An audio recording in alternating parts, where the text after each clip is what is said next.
Hello and welcome to Do It Yourself channel.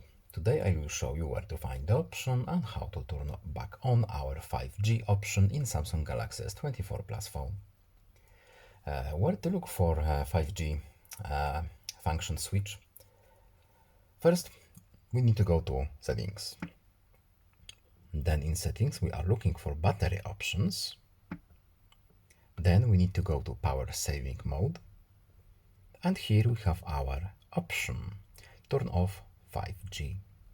But to make some changes, first of all, we need to turn off power saving mode. As you can see, if this option is on, we cannot change anything here because our options are grayed out.